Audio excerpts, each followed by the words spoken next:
Welcome back to Questing Beast. Today we're going to take a look at this review copy of Slumbering Ursine Dunes that I was sent. It's by Chris Katalik.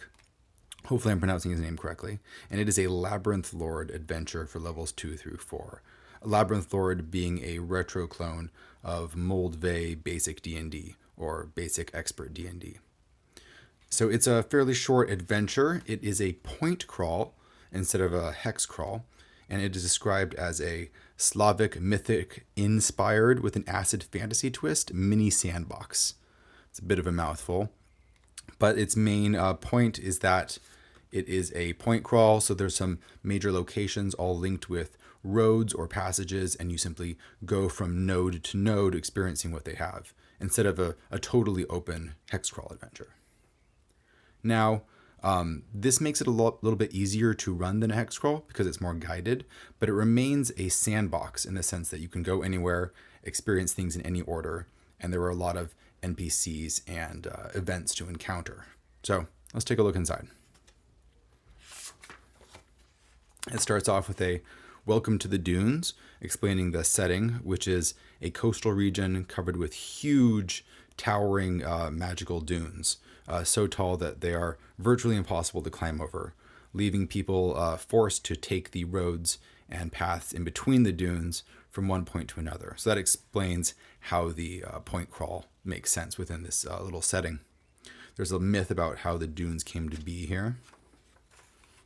And we have the factions and personalities. So there are 4 major NPCs in this point crawl, and they correspond to the major points of the alignment axis. So we have a Jaromir, the old smith, who is lawful good.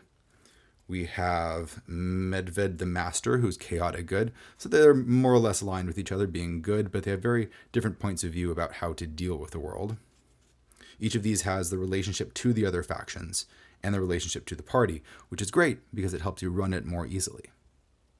We also have the Eld, who are lawful evil. The Eld basically are interdimensional elves with a sci-fi twist that have arrived in this setting, hunting for something called the Golden Barge, I believe, an artifact that they would like to loot.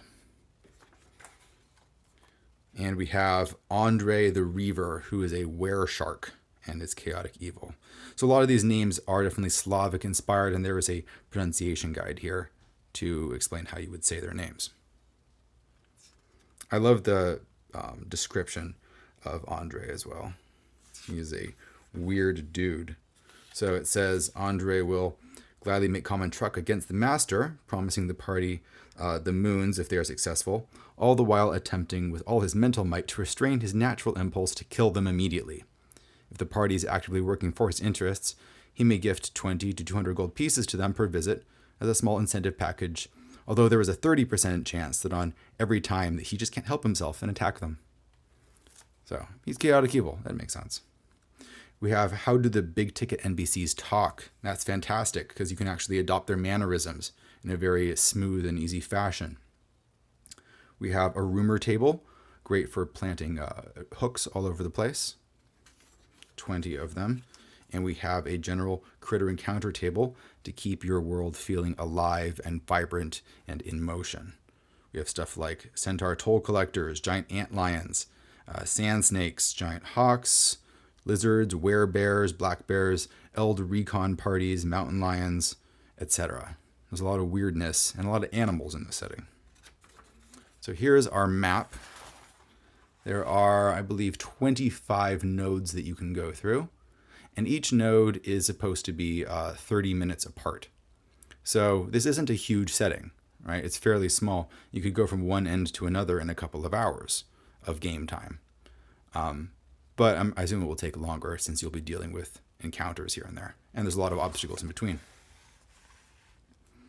So we have the main locations, Kujelberg, which is where one of our main NPCs resides, Jaromir, Burnt Woods, the Hitching Post, a magic staircase, some toll collectors, magic groves, some centaur camps you'll run into, a giant decapitated head with a crazy hermit living inside, a grue pit, an eld ambush.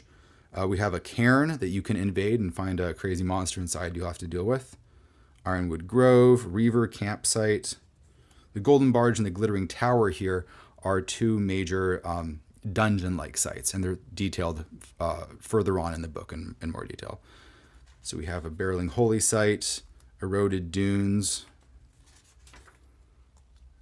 We have a Diluvian Reservoir, so it's a giant dam. The dam is maintained by a family of 6 giant beaver engineers. They are of an unbroken lineage from the megafauna shipwrights who built the Borean Ark. Their lair is built into the dam. Its public area includes a reception desk, model architecture display room, aquarium viewing room, and stores selling handheld wooden analytic engines. So this is a setting with giant, intelligent beaver engineers. So we get to the Golden Barge here. General description of it, it's a giant, well, here's a picture of it looking at it from the front. It's a huge boat with these onion domes sticking out of it, full of weird stuff that the Eld are interested in. We have a critter encounter table, mostly ghouls and crawlers. The barge itself is semi-alive and has a immune defense system. It creates these ghouls that come crawling out of these vats that you have to fight. You can disable its immune system if you know what you're doing, and hence leave the place open for you to loot. Now, one thing that I've noticed, it goes straight into the description of the rooms, which confused me because there was no map. And so I had to look through the book, and I discovered that the map is all the way at the back, which is an odd decision. I'm not sure why they would put the map here. Why wouldn't you just put it right next to the numbered rooms? That's an odd formatting issue. I'm not sure why that happened. But the rooms are interesting. There's a lot of variety of things that you can run into. Spawning rooms, there's a lot of technology that you can find. The towers have giant guns in them that you can control or try to control. Can't always control them. We have a giant rock hanging out on top of one of the towers. There are giant 6-armed apes. You may recognize these from the John Carter of Mars books. They're hanging out in this setting as well. We also have the adventure site, the Glittering Tower. So this is the main site of Medved the Master, I believe, one of the main good NPCs. But the tower is divided up into several sections, which are under the control of several different factions. So you're going to have some faction conflict going on here. The main encounter tables, you have a different encounter table for each floor. So you have bears, cave dwarves, centaurs. That's for Medved the Master, who I believe is a werebear himself. There we have some werebears. And the upper levels are controlled by the Eld. The lower levels are controlled by a combination of the Eld and Andre's Reavers.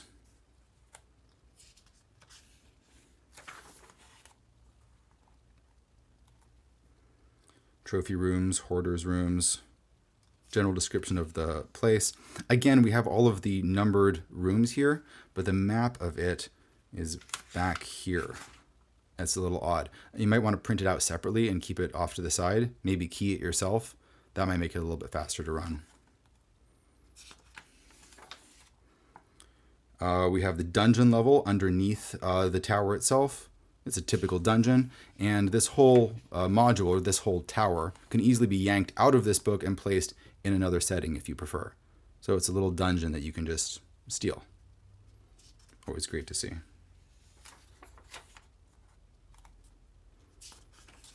And there we have it. Now we get to some interesting stuff at the very end. We have something called the Chaos Event Index. So this really brings out the weird flavor of the setting. As the players interact with the Slumbering Ursine dunes and mess things up and cause more chaos, then the odds of the chaos index increasing.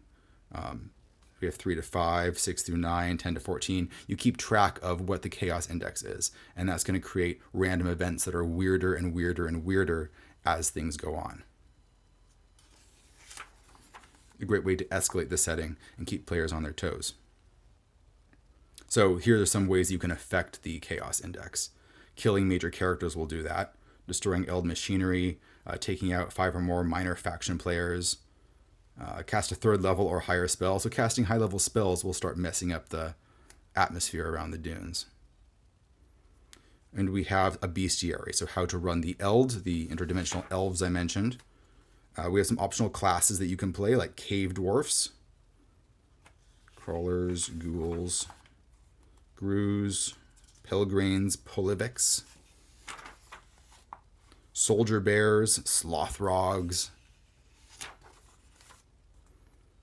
two-headed giant vulture, vodniks, war ocelots, were sharks, zombastodon, zombie mastodon, of course. Now, this is designed for Labyrinth Lord, like I said, which means it does have descending armor class. But if you're going to run this for an ascending armor class game, it's easy to convert them. All you do is you take the descending armor class and subtract it from 20. So an armor class of 3 equals a armor class of 17 in more modern versions of D&D. We have some unique spells that you can learn and unique classes. Oh, here it is. Yeah, Cave Dwarf is a available class that you can have, or War Bear. So we actually have experience levels and hit dice and stuff for them if you would like to play that. We have some random hirelings you can grab, some men-at-arms with names and descriptions, so you can just roll up some hirelings, and a variety of other hirelings that you can get. And that's it for the adventure. We have our maps here at the back of it, like I mentioned, and there you have it. So who is this book good for? This would be a great book if you're interested in running a sandbox adventure, but you're a bit intimidated by running a full-on hex crawl and the tremendous amount of detail that you feel like you might have to put into it. This has it all set up for you. You got your points, you know how they're connected, and players can simply go from one to another, experiencing what's there. Meanwhile, as the chaos index rises, things get weirder and weirder and weirder, and as they run into more factions, you have more faction interplay happening. So the interactions between all the different elements of it will increase, and it should become more flavorful and weirder and more interesting as the game goes on. So I love how this is all put together, and I especially love how the author occasionally talks to you about what his players did and why he designed the adventure this way. That really gives you an insight into the designer's mind, and you understand how it ended up the way that it is. You feel like you're talking to an experienced DM who is leading you through how to run a great adventure. And that just makes it a great starting point for a lot of people wanting to run more open adventures. So I do highly recommend this. I am impressed by what I've seen, apart from some formatting issues that I think could have been fixed up a bit. If you would like to check this out yourself, look down in the description below. I will put a link to where you can download it, or buy it in physical form if you would like to. If you would like to see more videos like this, you can subscribe to my channel. You can also join me on Patreon, where I have a number of patrons who are supporting me making these videos. Thank you, all of my patrons. You guys are amazing. You guys are keeping me making videos like this. That's it for today. Thanks for watching my videos. Let me know if you know of any other short hex crawl or point crawl adventures like this. And I will take a look at several more books by the same author in the same setting at a later time, because there's 2 more in this trilogy. So keep an eye out for those. Thanks for watching, everyone, and I'll see you later.